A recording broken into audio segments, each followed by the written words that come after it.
بغیر اس کے آپ کامیاب نہیں ہو سکتے کہ جس کے پاس علم زیادہ ہے آپ اپنے آپ کو اس کے سامنے طالب علم سمجھیں، اس کی رائے کو مستحکم سمجھیں، اپنے علم کو اس کے سامنے کم سمجھیں، اس سے فائدہ حاصل کریں۔ یہ دنیا کے علوم کی طرح نہیں ہے، یہ علم نبوت ہے۔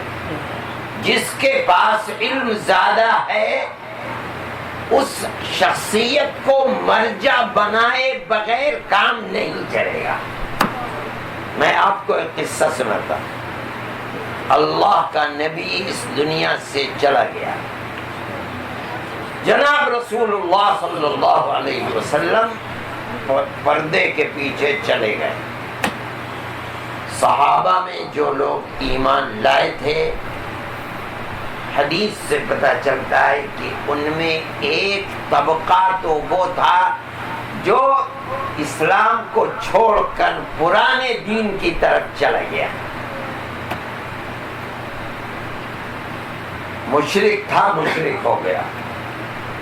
ایک طبقہ وہ تھا کہ جو اسلام کو چھوڑ کر مدعی نبوت مسیلمہ کذاب کے ساتھ چلا گیا، مشرک ہو گیا۔ ایک طبقہ وہ تھا کہ جو اشہد ان لا الہ الا اللہ وان محمد رسول اللہ کہتا تھا، لیکن ایک چیز جو ثابت بالضرورہ ہے، جس کو کہا جاتا ہے قرآن و حدیث سے ثابت تھی، اور قرآن و حدیث کا انکار کفر ہے، اس نے زکوٰۃ کی فرضیت کا انکار کر دیا۔ تین طبقے ہو گئے۔ ایک وہ جو اپنے پہلے دین کی طرف چلا گیا، اسلام کو چھوڑ کر، محمد چلے گئے، دین ختم۔ ایک وہ تھا جو اسلام کو چھوڑ کر مسیلمہ کذاب دوسرے مدعی نبوت کی طرف چلا گیا۔ ایک طبقہ وہ ہے جو اشہد ان لا الہ الا اللہ واشہد ان محمد رسول اللہ کہتا ہے، لیکن زکوٰۃ کی فرضیت کا قائل نہیں رہا کہ یہ نبی کے ساتھ مخصوص تھا۔ ایک مسلمانوں کا طبقہ ہے، وہ چار مسلمانوں کے امام ہیں ابو بکر، وہ خلیفۃ المومنین رضی اللہ تعالی عنہ۔ ابو بکر نے اپنی تلوار نکالی کہ میں جہاد کروں گا ان تینوں کے ساتھ، جو اسلام کو چھوڑ کر چلے گئے ان کے خلاف، جو اسلام کو چھوڑ کر مسیلمہ کذاب کے ساتھ ان کے ساتھ بھی، اور یہ جو اشہد ان لا الہ الا اللہ وان محمد رسول اللہ کہہ رہے لیکن قرآن کی آیات زکوٰۃ کو نہیں مانتے، ان کے خلاف بھی جہاد کروں گا۔ حضرت عمر کی سمجھ میں نہیں آئی، یہ اشہد ان لا الہ الا اللہ کہہ رہے ہیں، اشہد ان محمد رسول اللہ کہہ رہے ہیں، ان کے خلاف کیسے جہاد ہوگا؟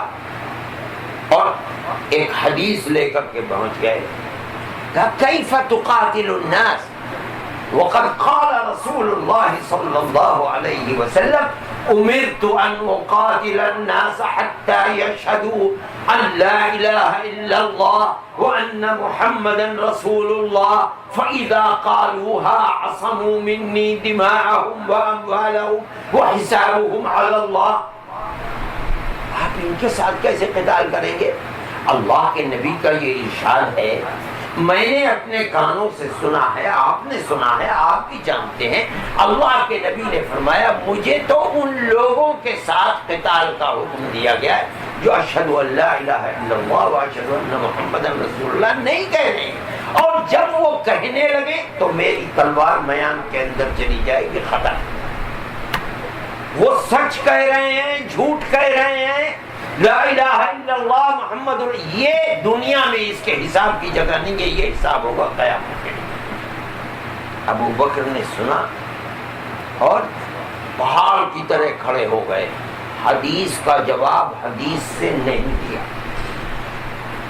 قرآن سے نہیں دیا، فرمایا اجبار فی الجاہلیت و خوار فی الاسلام، اسلام سے پہلے تو بڑے بہادر بنتے تھے اور اسلام لانے کے بعد ڈرپوک،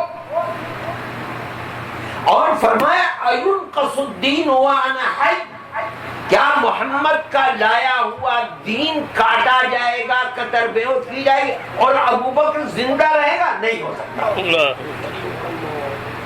واللہ لو منعونی عناقا كانوا يؤدونه الى رسول الله صلی اللہ علیہ وسلم لقاتلتهم۔ بعض روایات میں اگر ایک رسی بھی زکات دیتا تھا کوئی اور آج منع کر دے گا، ابو بکر کی تلوار فیصلہ کرے گی۔ پہاڑ کی طرح کھڑے ہو گئے۔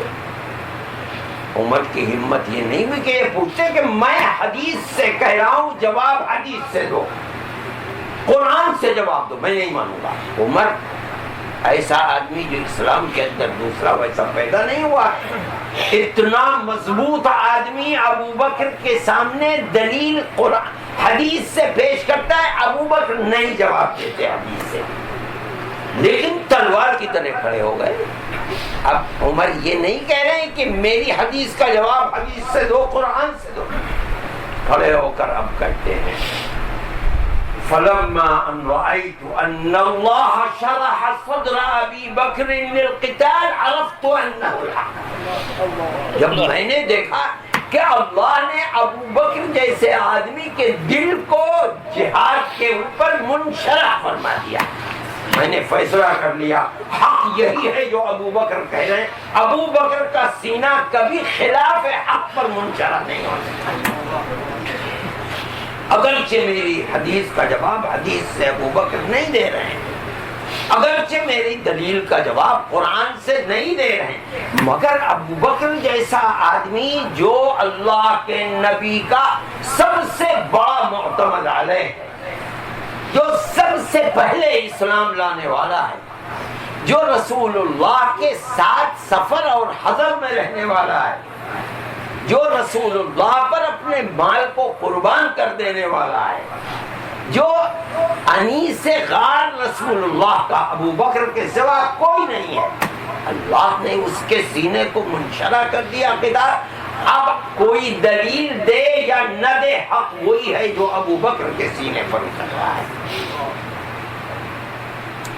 اس کا مطلب ہے کہ وہ لوگ زمانہ نبوت کے قریب تھے، وہ لوگ جو دنیا کی حیثیت ایک مچھر کے پر کے برابر بھی نہیں سمجھتے تھے، وہ لوگ جو اپنے زمانے کے اندر عالم الناس سمجھے جاتے تھے، جب وہ کسی چیز کو پیش کر رہے ہیں تو دلیل ہے یہ اس چیز کی کہ انسان کو اس کا احترام کرنا چاہیے۔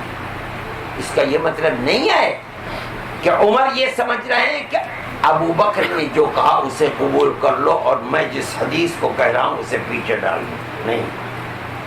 نہ اس کا مطلب یہ ہے کہ ابو بکر نے رسول اللہ کے قول کو پیچھے ڈال دیا، خود آگے بڑھ گئے، نہیں۔ اس کا مطلب 100% یہ ہے کہ عمر اپنے قصور علمی، کم علمی، بے علمی کا اعتراف کر رہا ہے، اور یہ کہتے ہیں ابو بکر نے جو حدیث کا مفہوم سمجھا ہے وہی صحیح ہے، جو میں مفہوم سمجھ رہا ہوں وہ صحیح ہے، اس کے سوا کوئی مفہوم ہو ہی نہیں سکتا۔ میرے بھائی تم ایسے نہ بنو کہ 1400 سال کے بعد کھڑے ہو کر یہ کہو ہمارے پاس حدیث ہے ابو حنیفہ نہیں جانتے تھے، ہمارے پاس حدیث ہے شافعی نہیں جانتے، ہمارے پاس حدیث ہے مالک نہیں جانتے، نہیں۔ جن کا زمانہ نبوت سے قریب ہے اور ایک امت ان کے اعلم الناس فی عصر ہی ہونے کی قائل ہے، ان کو بے علم بے مایا کہنا یہ اپنی جہالت کی دلیل ہے۔ ہمارے علم نبوت کی بنیاد یہی ہے۔ تم چند احادیث کو پڑھ کر اور یاد کر کے 5-6 سال کے اندر یہ سمجھنے لگو کہ تم عالم الناس ہو، اس کا مطلب ہے کہ تم اشہد الناس، ہمارے پاس کچھ نہیں ہے۔ یہ وہ لوگ تھے جنہوں نے اپنی زندگی کو علوم نبوت کے حصول میں کھپا دیا، اور امت ان کے علم کو علم سمجھتی ہے، ان کو مرجع سمجھتے. آج 1400 سال کے بعد کوئی آدمی آ کر یہ کہتا کہ ابو حنیفہ نہیں جانتے، شافعی نہیں جانتے، مالک نہیں جانتے، اور علم وہ ہے جو میرے سینے، اس کا مطلب یہ ہے کہ وہ جاہل.